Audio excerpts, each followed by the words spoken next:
All right, what is good, everybody? Thanks for joining back in to the video. Today, I'm gonna be explaining to y'all why I'm switching from Robinhood over to Webull. All right, let's get.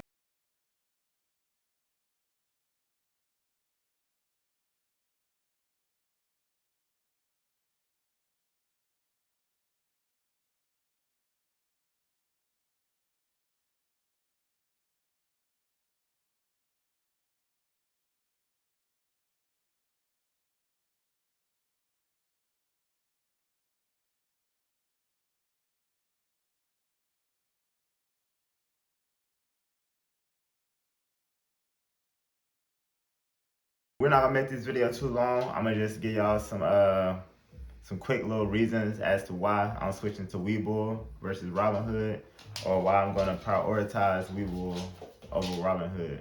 Vlad Tenev, what does he do?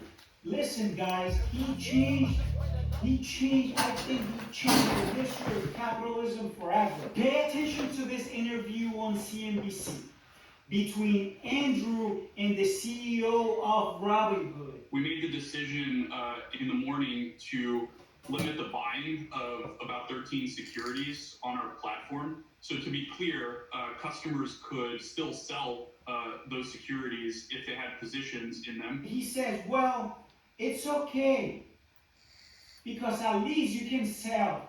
You won't be able to buy, but at least you can sell.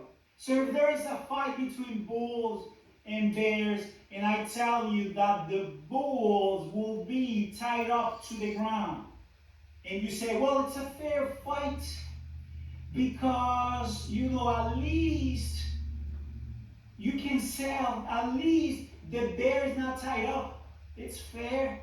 No, what do you think is going to happen to the bulls? You're going to drive the price down.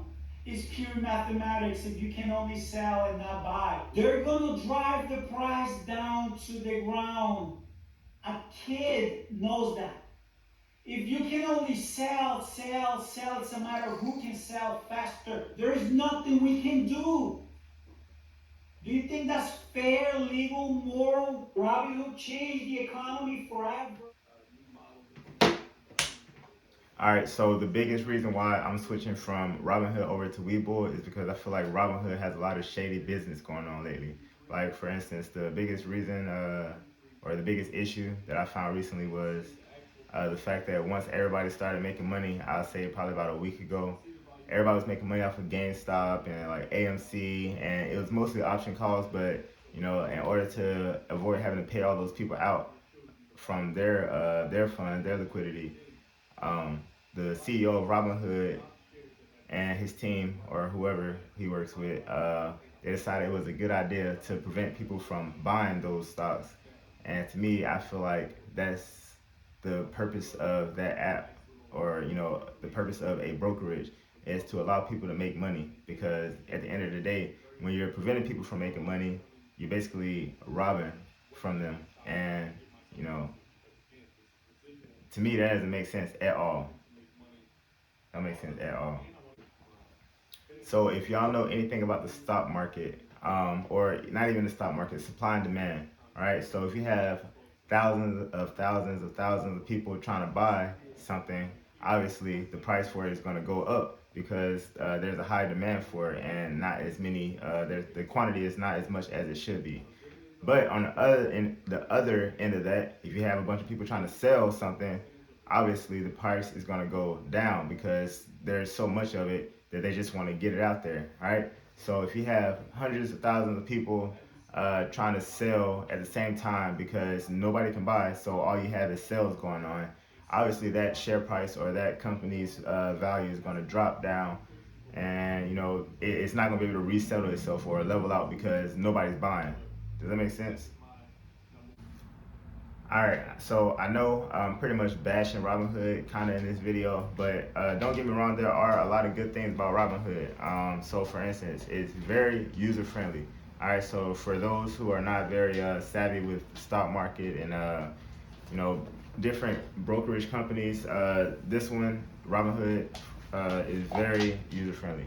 It's very easy to use, very easy to read the charts. They have a bunch of like information. It's just the GUI is very easy. You know, that's the biggest point I'm trying to prove. I'm kind of getting stuck on my tongue here, but yeah, it's very easy to use.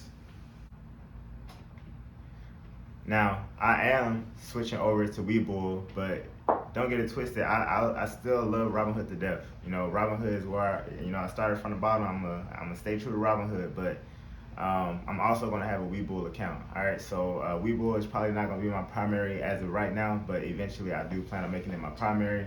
I'm gonna stick with Robinhood for a little bit. So at this point, I'm just gonna have two. I'm gonna have Robinhood as my primary and Webull as my secondary, just until I become more comfortable with Webull.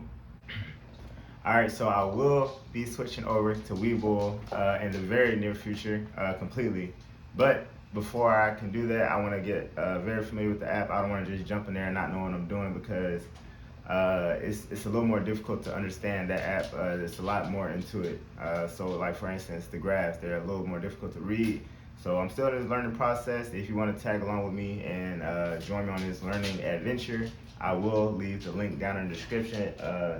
And I'm pretty sure if you join based off my link, you'll get like 4 free stocks. Pretty sure. You'll get 2 for joining or signing up, and then you'll get 2 more once you invest your first $100. So I think that's a pretty good opportunity, but do with that information what you will. I'm not gonna pull your hand or beg you to do it.